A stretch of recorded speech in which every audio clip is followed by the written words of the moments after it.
guys, this is Carrie, Fullerton Professional Organizing. Now today I'm talking to you about Mary Evelyn Goodman. She does not have a YouTube channel, but her blog is the cypresstable.com, and this is where I did get some ideas from her. Now, in her blog, she is having her third child when she writes this blog post. Okay, so this blog post is what she plans on doing now that this is her third child. She has a little bit of a better idea of what she wants to do, and she wants to meal plan for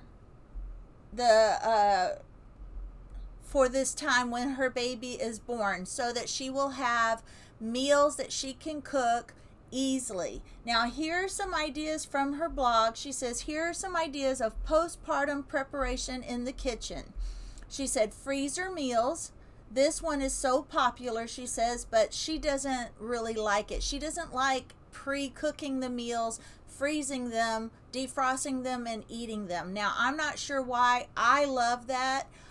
If I make a casserole type dish, I will make enough to freeze into smaller portions. And now, of course, it's like it makes 4 meals for my husband and I, because it's just my husband and I, where it would have been 2 if my kids have not grown up and moved away, if I still had kids at home. But again, she says, I have a lot of friends that absolutely jam their freezers full before a new baby arrives. And she says, budget for a lot of takeout, meal train from your friends and family, meal delivery service, prepackaged foods, and extra help that does all the cooking. Those are all ideas. But for her, like I said, she likes to cook everything, and she says they're still on a tight budget. I mean, when you have little ones at home, you're gonna always be on a budget. So here is what she does. She says, by cooking a lot of meat and protein and storing it in the freezer, then she can whip up something like tacos or chicken and rice in more like 5 minutes rather than 30 minutes. And she says, let me tell you, when you have a tiny baby that demands to either be fed, held, or changed for all but 30 minutes of the day, that time difference matters a lot. So what she does is she cooks 8 pounds of ground beef at a time, 8 pounds of chicken breasts at a time, and 2 cups of dry black beans. And she says that will make 8 meals with ground beef, 8 meals with chicken breasts, and 4 meals with black beans. I do similar to this. I just don't do quite a large portion, but then I'm not having any babies, and my time isn't as limited. But I don't enjoy spending all of my time cooking, but I do enjoy eating homemade. So I do 5 pounds of ground beef at a time, and I do cook some chicken breasts ahead. I just don't do 8 pounds. But I am gonna start cooking some beans and making my own refried beans, because we do every Tuesday for sure we eat refried beans. So it would be nice to have some charro beans and some refried beans to kind of mix it up a little bit. The black beans are awesome also. We could freeze those, because I do make taco soup, and I put black beans, a lot of black beans, in my taco soup. So I'm even getting some ideas here. And then she uses those pre-cooked meats to make chicken Alfredo. And I talked to you guys in another video about this. Alfredo sauce is so easy. All you have to do is keep fresh Parmesan on hand, and the way to do that so that it doesn't go to waste is to put it in little Ziploc baggies and then put those baggies in a freezer bag. That way you can take out a bag at a time. You can do it 1 cup per baggie or 2 cups per baggie. It just depends on how often you make Alfredo sauce, and just take out 1 cup at a time depending on how much you need. If you're cooking for a large group, you will take out several baggies. If it's just you and your husband like me, you will only take out a 1 cup bag. I made this last night. We eat low carb, and let me tell you the recipe that I created. I had some already chopped up orange, red, and yellow bell peppers. I had them chopped up in my freezer. And I took some tender, chicken tenders. It's chicken breast, but it's already cut up in strips. I seasoned all of that up. I put that in the air fryer and grilled that in the air fryer while I boiled. What I do is, instead of just boiling cabbage or cutting up my own cabbage, I buy the bag of coleslaw mix. All that is the cabbage, carrots, and whatever else you put in cabbage, but it's just the veggies, nothing else. I boil that as if I'm using it as pasta. We love that with homemade Alfredo sauce. The Alfredo sauce is just butter and some heavy cream, which I always have heavy cream on hand because I use that for coffee, and we drink a lot of coffee. So we always have a lot of heavy cream.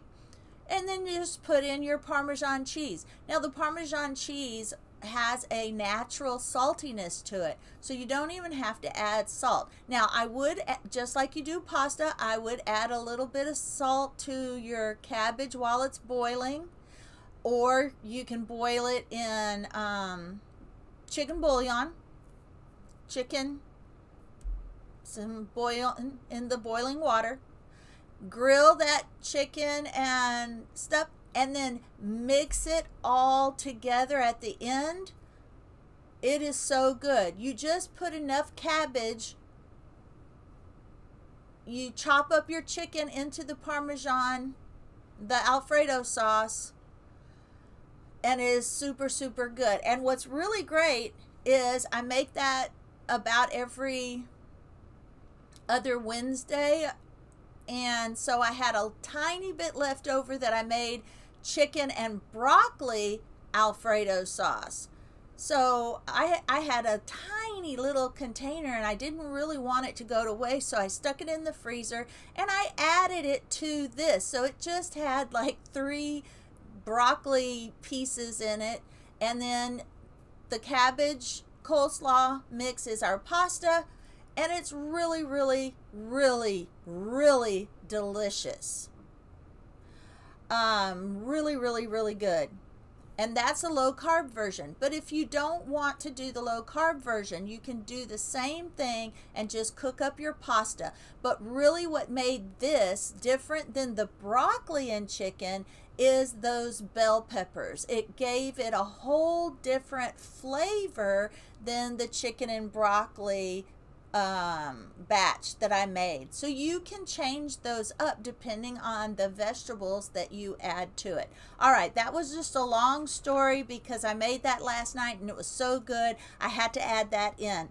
But she uses the meats that she cooks to make chicken Alfredo, beef pasta bake, chicken and rice casserole, chicken and rice soup, taco soup, which is one of my family's all-time favorites, Instapot chicken and potatoes, cheeseburger casserole, beefy mac and cheese, cheesy bean and rice burritos, and black bean chili. And before my husband found out he was diabetic, we ate a lot of macaroni and cheese with hamburger, and then he added ketchup to his I don't really understand that. But those are some really fast things that you can throw together if you're having a baby, or if you just have busy schedule. They don't take long to cook. And she also says she has a well-stocked freezer. She will have 2 beef roasts, any cut, 1 pre-sliced ham, 1 is enough for 2 meals, 1 Boston butt or pork shoulder, 1 is enough for 2 meals, 2 boneless pork loins sliced, 1/2 to 3/4 inch thick, burger patties, 20 patties. Now I do this too. I buy the pre-made hamburger patties. I put hamburger seasoning. It's a seasoning that says for hamburgers. Then I put a little tiny bit of soy sauce right in the middle. The reason I do that is because I don't like it when hamburger patties taste great on the outside, but on the inside they have no flavor whatsoever. And that soy sauce will sink in to the middle there just a little bit, and it adds that saltiness to the rest of the hamburger. And for me, those are frozen. I press them down because I don't like them as thick. I press them down, put them on a cookie sheet, freeze them in the freezer, then take them off the cookie sheet and put them in Ziploc bags. Then when we want hamburgers, we just pull those out. And because the air fryer does an excellent job of cooking meat from frozen, I wouldn't do chicken frozen unless it's an emergency, because the seasoning, it just doesn't taste salty on the inside and it's a little bit tougher, but it's still edible. The hamburger patties cook perfectly from frozen state in the air fryer. They're juicy, they have lots of flavor, and they're great. So I freeze them raw, and then as we need them, I cook them in the air fryer, and they're perfect. So she has burger patties, 10 frozen veggie steamable bags. Now I buy my frozen vegetables from Sam's Club, so all of those bags you can either cook on the stove or you can cook in the bag in the microwave and it steams them. And she has a well-stocked pantry. She keeps 2 boxes of gluten-free pasta, 2 jars of Alfredo sauce. I make my own from scratch. That it takes 2 minutes. 2 cups of mozzarella cheese. I do keep lots of cheese in my freezer. I put it in individual bags. 2 pounds of pre-cooked chicken. Oh, these are what she uses for the Alfredo. Okay, she's got it broken down into the meals. So for the beef pasta bake, she has the pasta, the marinara, and she makes sure she has lots of mozzarella cheese, and then she uses 2 pounds of the pre-cooked ground beef. I guess these are her recipes, and because they're super easy, they didn't look like recipes. The chicken and rice is 2 cups of rice, 3 cups chicken broth, 2 sticks of butter, 2 cups of carrots, 2 pounds of the chicken. Anyway, you can look up these easy recipes online. But she makes sure that she has all the pantry items and the cheese items and the meat items for all of these quick recipes. Now, the ones that I'm the most interested in is when she gets to the beef roast. Of course, she makes that, I'm sure, in her crock pot.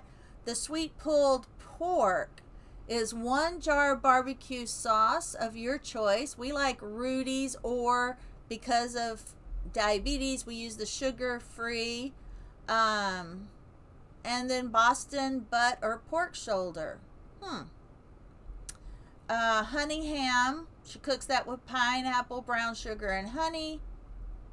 You can find those recipes. Then the grilled burgers. I talked about those already and how I do that. Grilled pork tenderloin. Lowry's seasoning salt.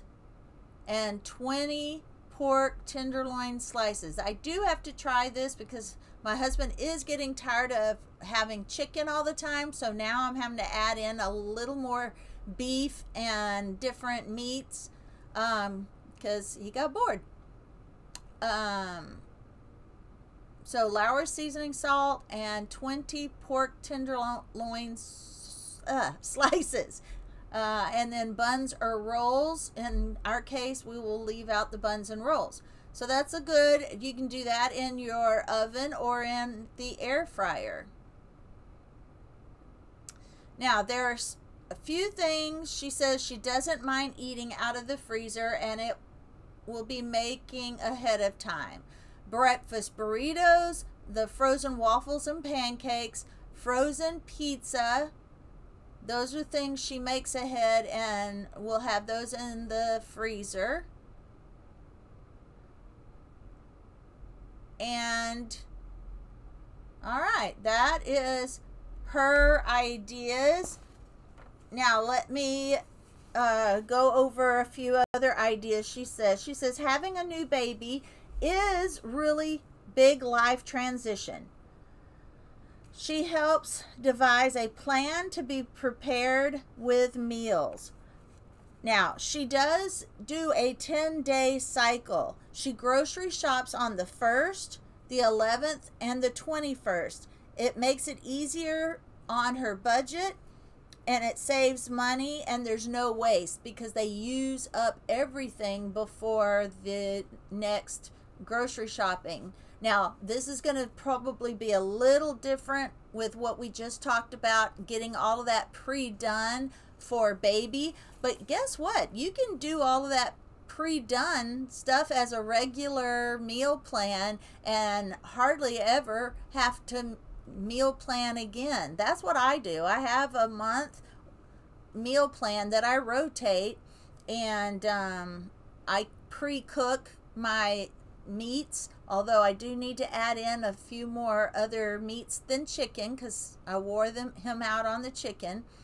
But she says during baby's first month, take advantage of all the free trials of grocery delivery services and always say yes to offers to help.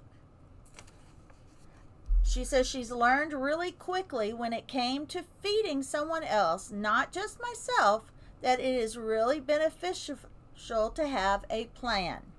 Now, being prepared saves you money. There is no food being wasted. Being prepared saves you time. You aren't having to make a plan on the spot. Being prepared saves you energy, which is especially important when you have a new baby and you aren't getting a lot of sleep. For general meal planning, try breaking down your meal planning into 10-day cycles. It's easy to budget for, still allows for fresh produce, and there's no food waste. We already mentioned that that's how she does it.